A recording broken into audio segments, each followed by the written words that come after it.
Better You Life Coaching. I'm your host, Dre. Don't forget to like, comment, share, and subscribe. Today's topic is going to be about mental and emotional health, and in particular, how to recognize signs of mental and emotional abuse. This one is one that kind of hits close to home due to some of the situations that I've gone through in the past, and it's very difficult to go through and recover from. This simply because with the body, if somebody punches you, yeah, you bruise and you heal. Somebody slashes you, yeah, you bleed, but you heal. Like most mental and emotional wounds, a lot of us, especially as men, aren't as competent with how to deal with those blows, and those blows can have lasting and lingering impacts. So,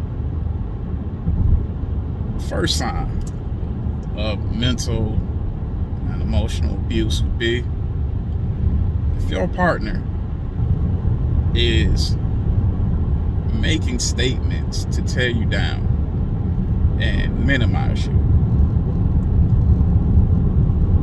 Those are textbook tendencies, and they can be subtle or they can be overt. It could be as simple as, like, say for instance you accomplish something, like, oh hey, I just finished X course for school, like I just got X certification. Oh, okay, cool, yeah. How long did it take you? Oh, I know somebody that did it quicker.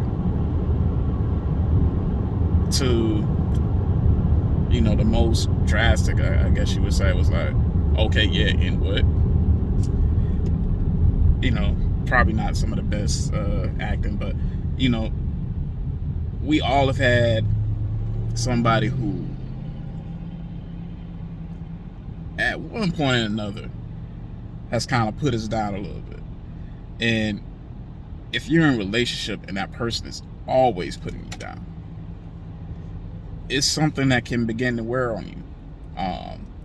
For me personally, from a previous relationship that I went through, it was attacks on my manhood. It was a constant refrain of, you're not a man, or if you were a man, you would be able to do X. And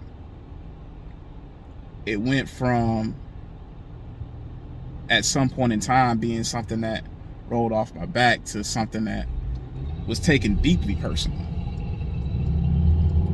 And then, it really began to impact me. And repetition is one of the things that, frankly, is a key to an abuser's abuse. A one-off statement, yeah, it might sting, it might bruise ego, but when you keep driving it home, you keep hitting and hitting and hitting and hitting it, that's when it's really able to get deep down in your soul and permeate. And it's one of the tools that an abuser uses to try to manipulate. Second, I would say basically disenfranchising a person from their feelings. And what I mean by this is, when certain things happen, that individual pretends like you have no right to feel that way. You have no right to your feelings and emotions. For you to feel however you're feeling is sacrosanct, and it's so overtly offensive to them that you could be upset in the face of whatever they did. And that if you had done, and that's another thing too, it always becomes a redirect.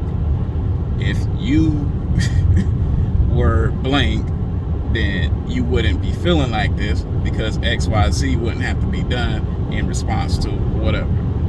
So these two can often go hand in hand. So for the next number 3, when it comes to abuse, gaslight. And one of the easiest ways of this manifesting is basically there's severe incongruency with the person and the words that that person's actions and the words that they constantly say. So if they constantly say like, oh, you know, you're so important to me, like I love you, and none of their actions say that. Like all of their actions say that everybody else comes before you. You are the lowest priority in their life.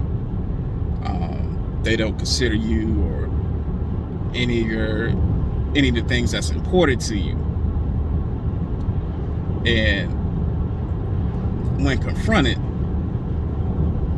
once again, to go back to the last one, a lot of times they will redirect and they will find it offensive that you could raise some of the objections that you do, and it will say like, you know, I can't believe you would say such things like I love you, and they'll come up with all kinds of excuses like I'm going through XYZ, you know I'm busy, you know I'm this, you know I'm that.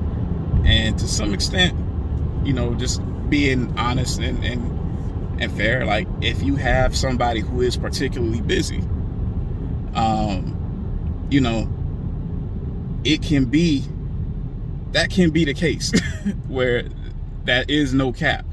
Like certain professions, some folks may be extremely busy, but they should not be busy like that all the time. They should not be in a position to where they can never show and back up the expression of their feelings with tangible actions.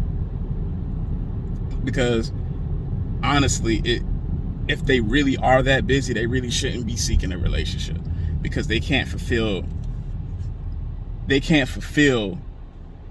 the obligations of relationship. It's one thing to have a heart for it. It's another thing to say you want to be in a relationship but never be in a position to pull out of other individuals.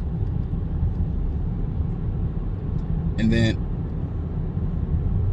finally, for right now, there's a lot more, but the last thing I can kind of think of is isolation. A lot of times people, when they're perpetrating mental and emotional abuse against you, they will try to isolate you from family and friends. And that the purpose of that isolation is to kind of cut you off from those who would speak some type of objectivity to you and kind of help break the conditioning. So, you know, it could be excuse me, it could be a subtle build up to a lot of this, and it could be something as simple as, oh, you're always with your friends, or you're always with X, or you're always talking to whoever. And you know, it becomes one can come sorry, tongue tied. It could become one of those things where, in order to try to placate that partner, you say, well, you know, maybe I do talk to my friends a lot, maybe I do talk to my family a lot, and it starts with you not calling or talking or interacting as much, and it's something gradual, and it's kind of like a knot on a rope where it slowly tightens. And